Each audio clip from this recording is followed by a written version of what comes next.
That afternoon, we visited one of Tokyo's most well-known immersive art spaces, teamLab Borderless.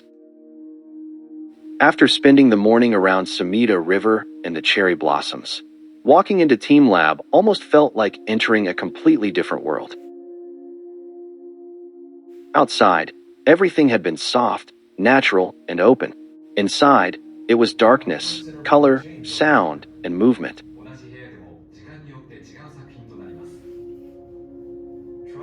There are actually several different teamLab exhibitions in Tokyo. Some focus more on physical interaction, while Borderless feels much more like stepping into a living digital world.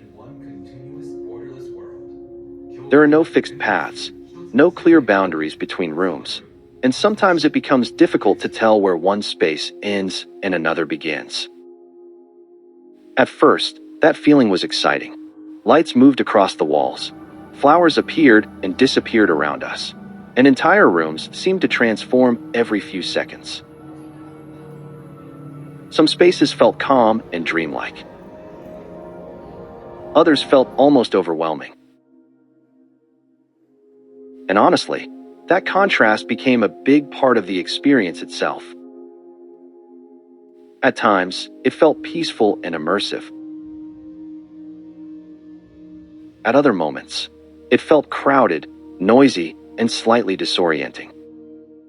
Hundreds of people moving through darkness, all trying to capture the same moment from different angles. It was beautiful, but also strangely exhausting. And I think that's probably the most honest way to describe teamLab Borderless. If it's your first time experiencing something like this, it really can feel eye-opening. The scale, the movement, and the way the rooms constantly change around you is genuinely impressive. But if you've already visited other teamLab exhibitions before, or similar digital art spaces in other countries, some parts may start to feel familiar, because in the end, many of the installations are still based around projected light and moving visuals. The technology changes, the rooms change, but the core feeling remains quite similar. What interested me more wasn't really the visuals themselves. It was the strange feeling of losing awareness of time, without windows, without natural light, and without fixed routes. It became surprisingly easy to lose your sense of direction. Sometimes we weren't even sure if we had already walked through the same room before, and after a while, it almost felt intentional, as though the exhibition wanted you to stop thinking about where you were going. There were also moments that felt unexpectedly human. One of the most memorable parts was the interactive drawing area. Visitors could draw sea creatures on paper, scan them into the system, and then watch them appear inside a digital ocean projected across the walls. We drew a seahorse and a shark, and somehow, watching them suddenly come alive and swim across the room felt strangely calming. Maybe because for a brief moment, everyone stopped trying to take photos and simply watched. That quiet feeling stayed with me more than I expected. Another thing I noticed was how differently people interacted with the space.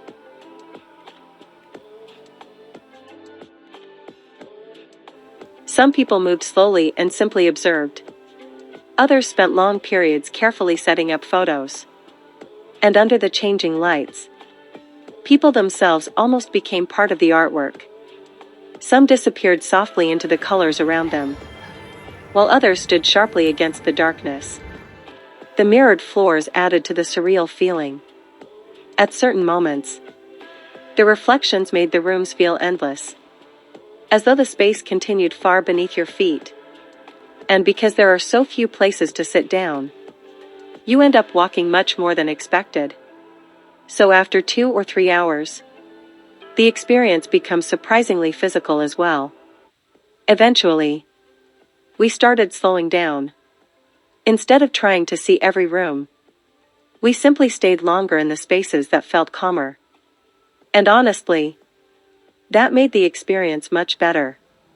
If you do visit Borderless, there are a few rooms I think are especially worth seeing. The flower room is probably the most iconic, with flowers constantly blooming and dissolving across the walls and floor. There's also a flowing light installation, where the lights move almost like water around the room, creating one of the most immersive spaces in the exhibition. The mirrored light rooms are another highlight. The reflections stretch infinitely in every direction, making the spaces feel far larger than they really are.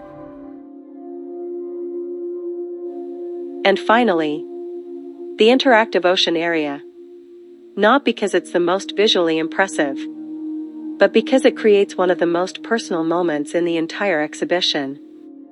By the time we finally left teamLab, the outside world felt strangely quiet again. And from there, we continued the day with another completely different scene. Tokyo Tower and the evening cherry blossoms at Shiba Park.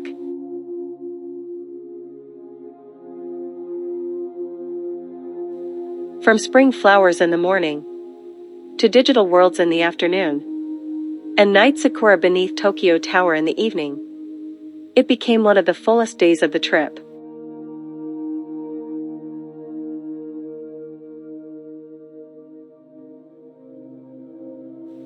Looking back, I think teamLab Borderless is less about individual artworks, and more about how the space makes you feel while moving through it. Sometimes immersed, sometimes overwhelmed, sometimes disconnected from reality for a little while. And maybe that feeling, more than the lights themselves, is what people really come here for.